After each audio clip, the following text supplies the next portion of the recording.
Again, ulit tayo. Paano i-change yung width ng column? Kung isang column lang ang i-change mo, click mo lang yon. Tapos, left click, ganyan. Kung isang column lang, after mo left click, right click, and then, punta ka dun sa column width. Okay, kung gusto mong lakihan, pwede mo increase. Let's say, gawin mong yung column ay points ata yung hiningi sa inyo eh. Lagay natin sa points. O yung column na hiningi sa inyo is 250, di ba? O yan, 250. Yan ang measure ng 250 column. Okay? Yan, no? So, 250 na yan, no? Okay, let's say ang next na gusto mong gawin is gawin mo ring 250 ibang columns. Ang gawin mo lang, right, ayan, no? Left click ulit dito. Tapos, wag mong i-release yung left click. Habang hindi mo nire-release yung left click, i-drag mo pa kanan. Okay? Tapos, right click. Balik ka ulit dun sa column width. Okay? Left click yung column width. Let's say gusto mo na lahat na gawing 250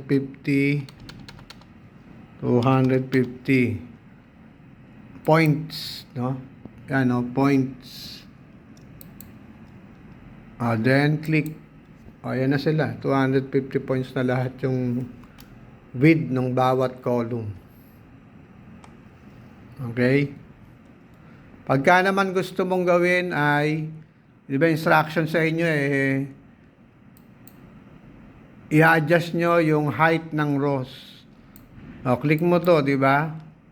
Click, left click, and then right click. Tapos punta ka uli dun sa row height naman. Kanina column height. Ngayon row height. Ang sabi sa inyo, kailangan 50. Adjust mo yan, 50. Click OK.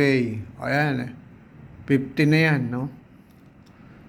Let's say, kung pinapagawang 50 sa inyo, hindi lang tong column number 6, kundi lahat ng column. Left click ka uli rito.